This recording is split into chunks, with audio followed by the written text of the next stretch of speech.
अपने छोटे से रूम को भी कैसे नीट एंड क्लीन रखना है और ऐसे ऑर्गेनाइज़ करना है कि छोटा रूम भी छोटा ना लगे बल्कि बहुत बड़ा लगे। आज हम इस पे बात करेंगे। चलें जी, आज सबसे पहले तो अस्सलाम वालेकुम। उम्मीद है आप सब ठीक होंगे, अच्छा होंगे, खुश होंगे। तो आते हैं अपने टॉपिक पे कि जैसे कि आप जानते हैं कि हमारे जो रूम्स होते हैं वो नॉर्मली छोटे होते हैं, नॉर्मल साइज़ के होते हैं। और माशाल्लाह जब बच्चों के साथ हो तो वो फिर आप उसमें क्या कहते हैं कबर्ड, उनकी बच्चों की अलमारी वगैरह रखो या कुछ इस तरह की 2-4 चीज़ें भी रख लो तो रूम आपके मुँह पर आना स्टार्ट हो जाता है। तो मेरी कोशिश होती है कि बस मैं ना रूम को भरूँ ना, और ना उसमें इतनी स्पेस हो कि बच्चे आराम से खेल लें, और ना उनके पास खेलने की भी स्पेस हो और हमारी बैठने की भी स्पेस हो, और बहुत छोटा सा रूम ना हो कि बस एंटर हो तो जगह ही ना हो। तो मेरा रूम देख सकते हैं बहुत बड़ा नहीं है, छोटा सा एक बेड है, बेड आता है, तो उसके बाद इतनी जगह नहीं आती, बच्चों की अलमारी आती है, एक मेरी अलमारी आती है, और फिर एक छोटा सा रूम, इतनी ही स्पेस बचती है। तो मैं कोशिश करती हूँ कि साथ साथ में सबसे पहले तो मैंने बच्चों के सारे टॉयज़ वगैरह उठाए जो माशाल्लाह खेल के गए थे, और खेलने के साथ वो बाहर चले गए, तो मैंने सारे टॉयज़ उठा के एक मैंने टॉय बास्केट ली हुई है, उसके अंदर मैं कलेक्ट करके रख देती हूँ। फिर वो आते हैं, इसमें से खेल लेते हैं। ये रखी हुई बुरी नहीं लगती रूम में, एक तरफ एक साइड पर रखी होती है। फिर जो अगली चीज़ है वो है दरी। जो ये दरी है ना, ये कोई न्यू दरी नहीं है, ये एक सेकेंड हैंड दरी है, जो मेरे ख्याल से मैंने सेकेंड हैंड दरी, तो आप समझ ही सकते हैं कि आप समझ ही सकते हैं कि जो सेकंड हैंड दरी होती है वो आराम से आपको 700-800 हज़ार तक मिल जाएगी। जब मैंने ली थी आज से 2-3 साल पहले, 700-800 की वॉशेबल, इसको वॉश कर लो तो इसकी लुक बिल्कुल न्यू आ जाती है। मेरा कारपेट बहुत पुराना नहीं है, लेकिन आपको पता है कारपेट के ऊपर मैं ये बिछा लेती हूँ तो साफ़ सुथरा लगता है, और इसको जब गंदा लगने लगता है ये दरी तो फिर मैं इसको उठा के मशीन में धो लेती हूँ, उसके बाद मैं दोबारा बिछा लेती हूँ तो इसकी लुक बिल्कुल न्यू आ जाती है। फिर इसकी लुक अब आती हूँ मैं अपने, जैसा कि मैं बताया कि मेरे रूम में एक कबर्ड, 2 कबर्ड हैं, एक बच्चों की कबर्ड है, बेबी कबर्ड, और एक मेरी कबर्ड है। तो एक तरफ मैंने अपनी कबर्ड रखी हुई है और एक कोने में एक साइड में मैंने बच्चों की कबर्ड रखी है। तो जो कबर्ड का ऊपर का एरिया ना, तो उसमें मैं ऐसे उसको चीज़ें ऑर्गेनाइज़ कर लेती हूँ, ऐसी चीज़ें रख लेती हूँ कि माशाल्लाह सारी बच्चों की चीज़ें भी आ जाएँ और रखी भी बुरी ना लगे।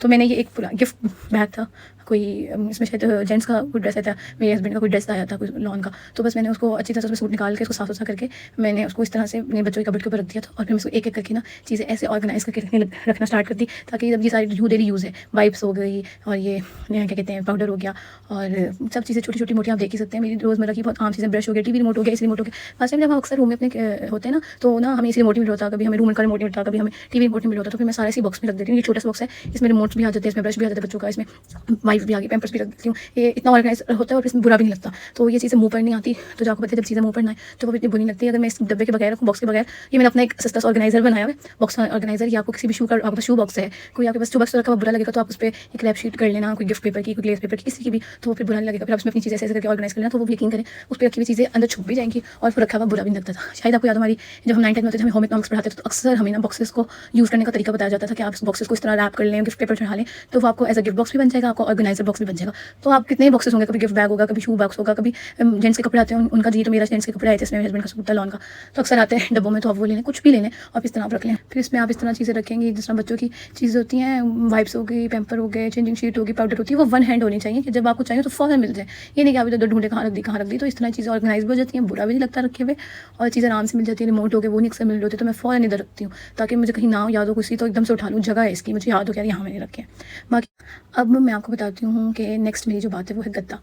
आपको पता है गद्दा बहुत ज़रूरी होता है। आपको पता है अक्सर मेहमान आ जाते हैं, रूम में 1 से 2 लोग हो जाते हैं, तो कोई अचानक गेस्ट आ जाता है तो आपके पास एक ही रूम है, तो ज़ाहिर सी बात है बेड पे आप उनको सुला देंगे, आप ज़मीन पे लेट जाएंगे, तो गद्दा उनके सामने बिछाने वाला ऐसा गद्दा होगा उसे देख के ना शर्म ना आए मेहमानों को ना कि यार क्या गद्दा उन्होंने बिछा लिया, इतना गंदा गद्दा। क्योंकि आपको पता है गद्दे रखे रखे सालों साल, ये मेरा गद्दा नहीं, मेरी सास के ज़माने का गद्दा है, अभी का नहीं, कोई 10-15-20-25 साल पुराना गद्दा है।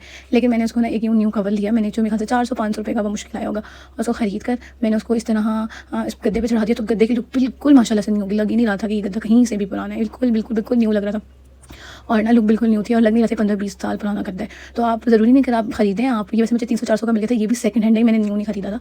दरी भी सेकंड हैंड थी, ये कवर भी सेकंड हैंड है। लेकिन अगर आप नहीं, कहीं आपको नज़र नहीं आ रही है और आप चाह रहे हैं कि आप कहीं आपको मिल रही थी, तो आप पुरानी बेडशीट को आप इस तरह लेके सिए, तो आप इसको किसी खुद सी लगा, आपको सिलाई आती है, वरना किसी दर्जी से सिलवा लें, कोई मुश्किल नहीं है। कोई पुरानी बेडशीट जो कि यूज़ में नहीं है, आप उसको कट करके उसको डबल करके सी लें और वो अपने गद्दे पे चढ़ा लें, आपका गद्दा बिल्कुल नहीं हो जाएगा। साथ आप जिप लगा लें, बटन लगा लें, वो आपकी मर्ज़ी है और आपके गद्दे की लुक बिल्कुल न्यू आ जाएगी। ये मेरा इतना गंदा गद्दा था, इसको देखने का भी दिल नहीं करता था, लेकिन अब मैं इसमें जो कवर चढ़ा देती हूँ, जब ये गंदा होता है मैं इसे धो, जब गंदा होता है तो मैं इसको उतार के धो लेती हूँ, वॉश कर लेती हूँ और फिर दोबारा बिछा लेती हूँ, तो बिल्कुल लुक न्यू हो जाती है। और आप देख सकते हैं कि गंदा इस कवर पे जाके बिल्कुल लग रहा है जैसे न्यू गद्दा है।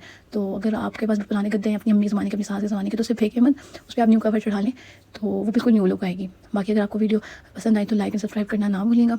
और ये मैं आपको कुछ तरीके थे जो मैंने आपको बताया कि आप अपने रूम को कैसे, छोटे से रूम को भी आप कैसे ऑर्गेनाइज़ कर सकते हैं। ये 2-3 टिप्स थी। आप दरिए अच्छी साफ सुथरी बिछा लें, आप गद्दे का न्यू रखें, आप अपनी चीज़ों को ऑर्गेनाइज, ताकि आपका रूम बिल्कुल नीट एंड क्लीन लगे। अल्लाह हाफ़िज़।